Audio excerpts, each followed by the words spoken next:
It started with a single email, the kind that lands in your inbox like a grenade with the pin half pulled. Urgent. IP assignment review. The subject line read, "From Karen in HR."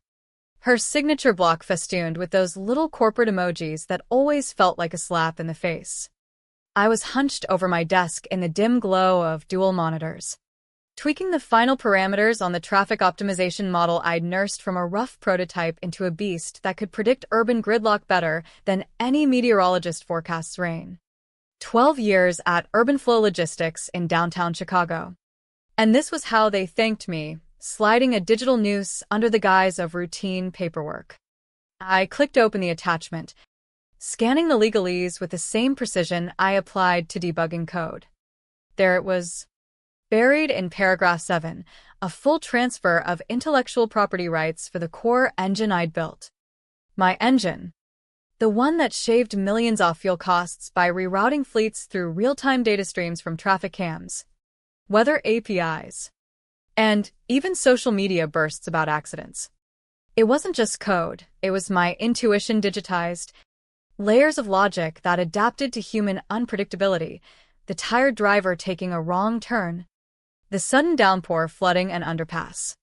They'd marketed it as the Flowmaster, but I knew it as the thing that kept me up nights, perfecting it until it hummed like a well-oiled heart.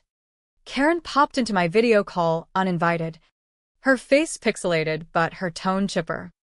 Just a formality.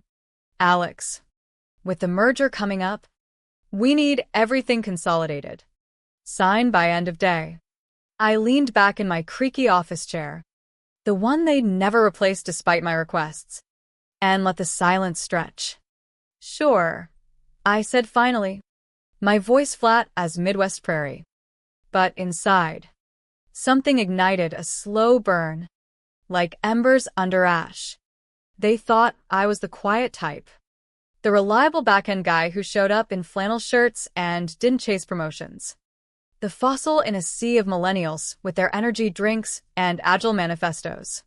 That afternoon, the new VP of Tech, Jordan Hayes, sauntered through the open plan office like he owned the skyline, fresh from a Silicon Valley flop that somehow landed him this gig. He was all gelled hair and buzzwords, preaching synergistic disruption in stand-ups. I'd met him once, when he asked about our machine learning posture. I told him we had solid neural nets, not yoga poses. He laughed it off, but from then on, my input was sidelined. Invites to strategy sessions dried up. My code reviews got rubber-stamped, without questions. They were phasing me out, repackaging my work as their shiny new AI miracle. I didn't rage. Didn't storm into Jordan's glass-walled office, demanding respect. Instead, I went home to my modest apartment in Wrigleyville, poured a scotch, and fired up my personal laptop. There, an encrypted repo I'd mirrored years ago, sat the safeguard, a subtle validation loop I'd woven into the system's DNA after a near disaster with a previous boss who'd pushed untested code to production. It pinged a private server every 48 hours, confirming a key only I controlled. Failed at check 3 times? The engine initiated a graceful shutdown, freezing outputs without a trace of malice. It was insurance, not a bomb. But now, staring at the screen, it felt like justice waiting to unfold. The next days blurred into a quiet storm. Jordan announced the big demo in an all-hands email, showcasing our revolutionary Flowmaster to investors next Friday. This is our moonshot. I wasn't CC'd on the prep threads, but I saw the chatter in Slack, excitement bubbling. No one mentioning the guy who'd architected the damn thing. They tested builds on staging servers, and I watched from afar, noting every tweak. Jordan's team swapped out my efficient Python modules for flashy Node.js wrappers, introducing latencies they blamed on legacy cruft. One intern even messaged me privately, "Hey Alex, what's this key validate in the logs? Keeps pinging some external endpoint." I replied vaguely, "Old security measure." should be fine. But it wasn't going to be fine. Not for them. I refined the trigger that night, syncing it to the demo's timestamp, embedding a token that would expire precisely 20 seconds into a high-load simulation. Enough time for the wow factor. The applause. Before the rug pull. It wasn't vengeance. It was a reminder that you can't steal a creator's soul without consequences. As I committed the changes, the city lights flickered outside my window. Indifferent. I sipped my scotch, feeling the weight lift just a fraction. They wanted my work. They'd get it on my terms. By Thursday, the pressure cooker was hissing. Karen followed up with a gentle nudge email, attaching the form again.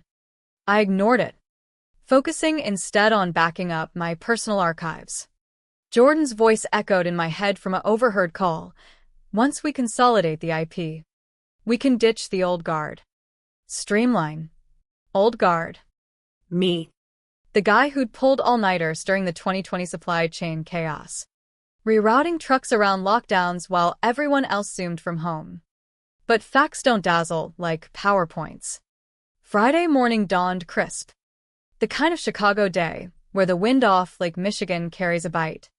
I dressed casually, no tie, just jeans and a hoodie, and headed to the office one last time. My badge still worked, swiping me into the lobby where baristas slung lattes to the early birds.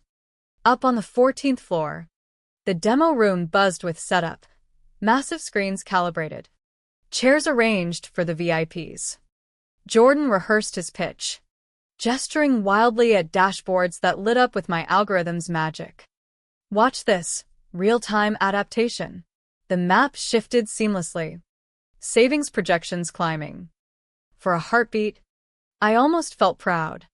Then I remembered the form sitting and signed in my inbox. I slipped into my cubicle unnoticed, grabbed a few personal items, a notebook filled with handwritten flowcharts, a photo of my late dad, who taught me to code on an old Commodore, and logged out for good. No farewell email. No drama. Just a quiet exit. The elevator dinging softly as it descended.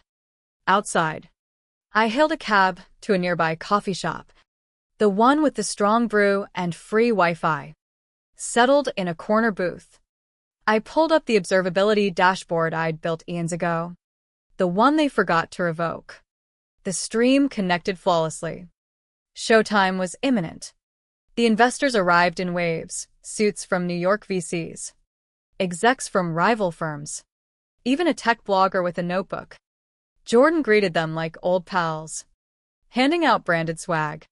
The CEO, a silver-haired veteran named Harlan, kicked off with a spiel. Urban flow isn't just logistics, it's the pulse of modern commerce. Then Jordan took the mic, confidence radiating. Let's dive in. He launched the sim. For 20 seconds. It was poetry, routes optimizing, metrics soaring, murmurs of approval rippling through the room. Jordan grinned. See? Zero human intervention. And then, the flicker. A route stalled over the loop. Fuel graphs dipped anomalously. The screen blinked to a stark message. License validation failed. Contact administrator. Gasps. Jordan tapped frantically.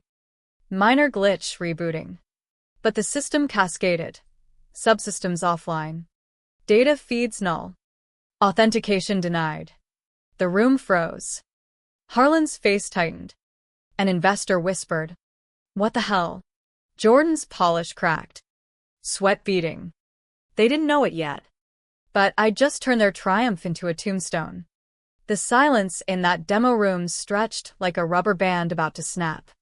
Jordan's fingers danced over the keyboard, commands firing into the void. But the screen stayed defiant, red alerts pulsing like a heartbeat gone wrong. It's got to be a cache issue, he muttered, voice pitching higher, the charisma evaporating under the fluorescent lights. Harlan, the CEO, stood slowly from his front row seat, his expression a mix of fury and disbelief. The kind you'd see on a coach whose star player just fumbled the Super Bowl. The investors shifted uncomfortably, one pulling out her phone to check stocks, perhaps wondering if Urban Flow's valuation was tanking in real time. From my coffee shop perch, 3 blocks away, I watched it unfold on my laptop's mirrored feed. The error logs scrolled like a confession, validation pings failing, tokens expiring, the system self-isolating as designed. It wasn't chaos, it was controlled demolition. Every line of code I'd written years ago now enforcing the boundary they'd crossed. No explosions. No viruses, just a quiet refusal to perform without permission. I took a sip of my cooling Americano, the bitterness mirroring the scene. They'd built their castle on my foundation, never bothering to check for trapdoors. Back in the room, whispers turned to questions. Is this part of the demo? Some security feature? One VC asked, half joking. Jordan forced a laugh that sounded like glass breaking. No.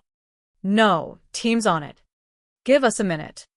He signaled to the engineers huddled in the corner, faces pale as they poked at terminals.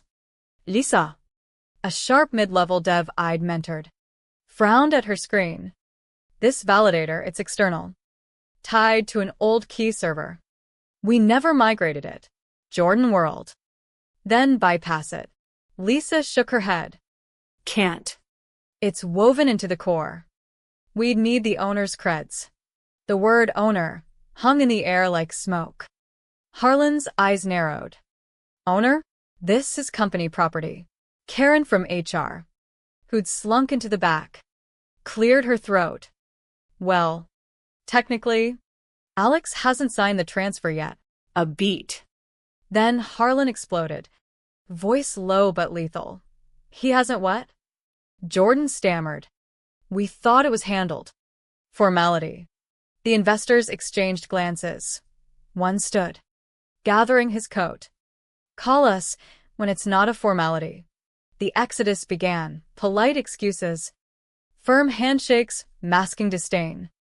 The blogger typed furiously, no doubt drafting a headline. Urban Flow's AI fizzles in epic fail. Harlan corralled the team into a side conference room, doors slamming shut. How bad? He demanded. Jordan. Tie loosened. Paste. The engine's locked. Outputs frozen. We can run basics manually, but the AI core? Dead, without that key. Lisa chimed in. It's not just locked, it's degrading.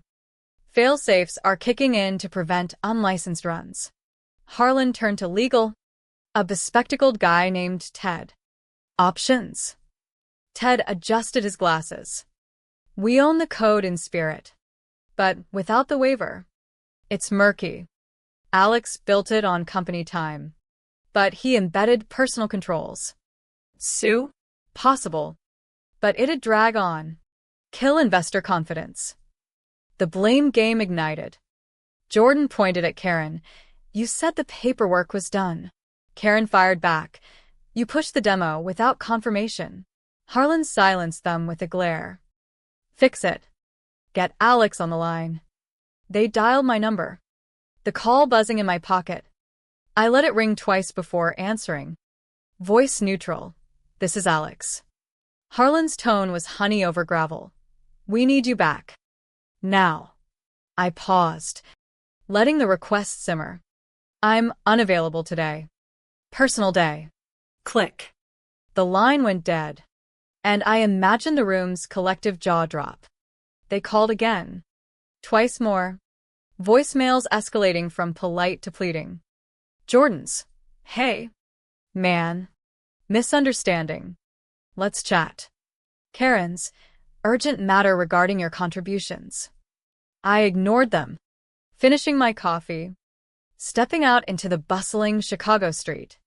The wind whipped around skyscrapers, carrying the hum of traffic, ironic, given my life's work. Back home, I poured another scotch, reviewing the repo logs. The system was holding. No breaches. They'd try workarounds, but I'd anticipated that redundant checks, Obfuscated paths. It'd take weeks to unravel without me. By evening, the fallout spread. A tech forum post popped up. Urban Flow demo tanks. Insider says IP dispute. Shares dipped 3%. Harlan emailed personally. Name your terms. I didn't respond immediately. Let them stew. That night, sleep came easy for the first time in months. Dreams laced with code streams flowing like rivers. Bending to my will. Monday hit like a freight train. The office was a war zone, engineers scrambling. Jordan barking orders. Harlan fielding angry calls from the board. They rerouted fleets manually. But efficiency plummeted. Delays piled up. Costs spiked. Customers complained about late deliveries. Social media lit up with gripes. Urban Flow used to be magic. Now it's molasses, one tweet read. Lisa messaged me privately. They're lost without you. Come back. I replied. Not yet. Harlan's next move was a courier-delivered package, a revised contract, offering equity stake, a title bump to chief architect, and a hefty bonus. Apology letter enclosed, signed by the board. We undervalued your integral role. I read it over breakfast, the words tasting like vindication. But I wasn't rushing. They'd erased me from their narrative. Now I'd rewrite mine. I showed up mid-afternoon, unannounced. Badge still active, sloppy oversight. The lobby guard nodded. Surprised. Upstairs. Heads turned as I walked in, coffee in hand. Jordan's office door was open. He looked haggard, eyes bloodshot. Alex, he started. Standing. I cut him off. Save it. Harlan emerged from his suite. Relief flickering. Conference room. Now. We sat around the polished table. Echoes of the demo failure lingering. Harlan led, we're prepared to meet your demands. I laid out terms. Full IP retention with licensing agreement. Consulting role at double rate. Veto power on core changes. And Jordan's demotion. Personal. But necessary. They balked at that. He's our visionary, Harlan said. I leaned in. Vision without foundation is hallucination. Your choice. Silence. Then agreement. Grudging but signed. By evening, the system hummed again. I'd reinstated the key remotely, watching metrics stabilize. Jordan slunk away. Titles stripped. As I left, Harlan shook my hand. Don't disappear again. I smiled faintly. Depends on you. Outside. The city pulsed. Alive. I'd turned invisibility into indispensability. A quiet revolution in code and cunning. Weeks blurred into a new rhythm. The kind where power shifts subtly but irrevocably. Urban Flow's offices. Once a buzzing hive of Jordan's hype, now carried a hushed respect whenever I walked the halls. My new corner office overlooked the Chicago River. Floor-to-ceiling windows framing the ceaseless flow of barges below, a poetic reminder of the logistics empire I'd salvaged. The contract I'd negotiated locked in my control. Any major update to the Flowmaster required my sign-off. And royalties kicked in on every scaled deployment. It wasn't just money, it was acknowledgement, etched in legal ink. Jordan hadn't been fired outright. Too messy for PR, but his visionary role got downgraded to a nebulous advisory position. Tucked away in a cubicle farm. He avoided eye contact in meetings. His once boisterous pitches now mumbled suggestions. I didn't gloat, didn't need to. The demo disaster had become office lore. Whispered in break rooms. Remember when the whole thing crashed? Alex saved our asses. Lisa, the dev I'd mentored, thrived under my guidance. Her code reviews sharp and insightful. We rebuilt the team around substance. Not sparkle. But echoes of the betrayal lingered. Late nights. Tweaking algorithms. I'd pause. Remembering Karen's email. Harlan's oversight. Trust. Once fractured. men's with scars. Investors returned, cautiously impressed by the resilient recovery, pumping in fresh capital. Shares rebounded, headlines shifting from epic fail to comeback king. I fielded calls from headhunters, rivals offering seven figures to jump ship, but loyalty, tempered by caution, kept me rooted. One crisp fall evening, as leaves swirled along Michigan Avenue, Harlan invited me for drinks at a swanky rooftop bar. To new beginnings, he toasted, clinking glasses. Over bourbon. He confessed, we got arrogant. Thought the code was plug and play. I nodded, swirling my drink. Code's just the skeleton. The soul's in the creator. He chuckled ruefully. Lesson learned. But had it? Corporate amnesia runs deep. Months later, a new challenge arose, expanding to international routes, integrating EU data regs. Jordan, sensing an in, pitched a flashy overhaul. Blockchain for transparency. In the boardroom, eyes turned to me. Feasible? Harlan asked. I dissected it calmly. Adds latency. Unnecessary complexity. Stick to proven nets. Jordan deflated. My word held weight now. The meeting adjourned, but he cornered me later. You enjoy this? Holding the keys? His eyes flashed resentment. I met his gaze steadily. Not enjoyment. Necessity. You tried to erase me. He walked away. Silence his only retort. Home that night, scotch in hand, I reflected. The kill switch remained. Dormant but ready, a digital insurance policy. Life stabilized. Dinners with friends. Weekends coding personal projects. But the core lesson burned. Undervaluation breeds reckoning. In America's cutthroat tech world, creators wield quiet power. Ignore them at your peril. As winter gripped Chicago, snow blanketing the streets, urban flow hit record efficiencies. My engine purred, adapting to blizzards with uncanny precision. Praise emails flooded in, but I stayed grounded, remembering the demo's red glare. Power isn't in destruction, it's in control, wisely wielded. Spring thawed the city, but tension simmered beneath urban flow's polished facade. With the engine stabilized, ambitions swelled, a push into autonomous vehicles, partnering with electric fleet startups.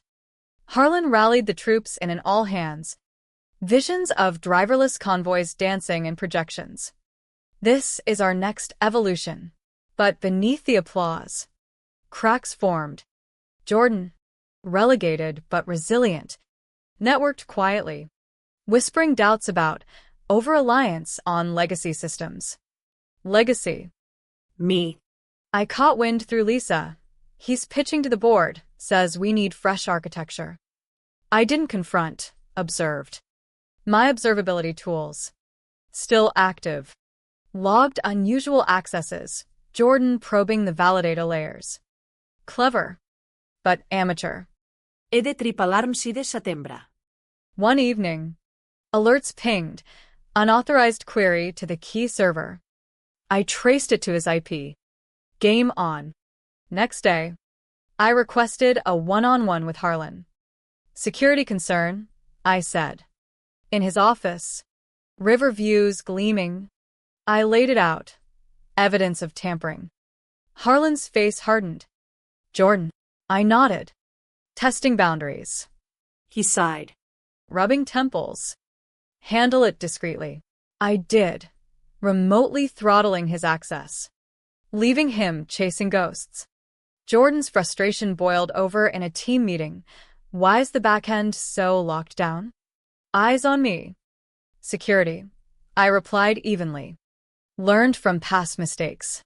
The standoff escalated when investors demanded a stress test demo, echoes of the fiasco.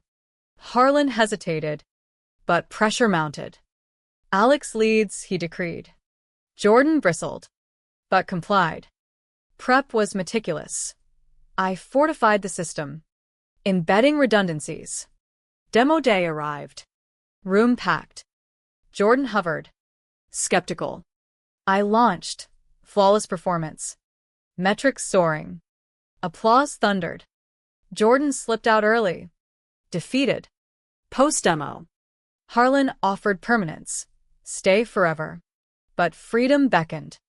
I negotiated an exit. Perpetual licensing fees. Equity vest. Last day. Team threw a subdued farewell. Cake. Toasts.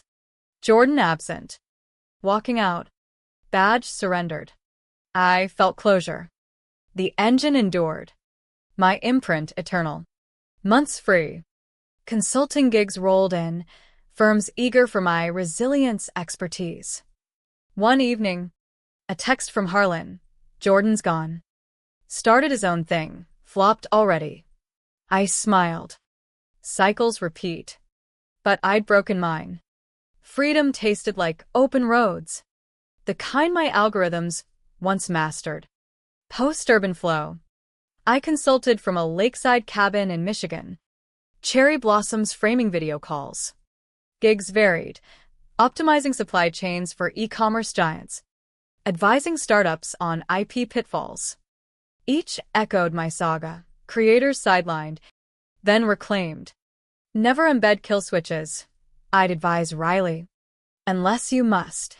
Urban flow thrived under new leadership. My royalties funding travels. But scars prompted reflection. Corporate America's grind. Where innovation bows to ego. One client, a young CEO, confessed, I almost pulled a Jordan, pushed out my CTO. I shared my story. Anonymized. Undervalue creators. Court collapse. He nodded. Course corrected. Years on. At a tech conference in San Francisco, Harlan spotted me. Alex. Changed the game. We shared drinks. Reminiscing. That demo wake-up call. I agreed. For all. Jordan faded into obscurity. Another Valley cautionary tale. Back home. Coding late. I pondered. Was it revenge or reclamation? The line blurs. In a world prizing disruption over depth, the quiet architects hold the real power. Fire them and watch empires glitch. The question lingers. Who truly owns the future? The visionaries or the builders?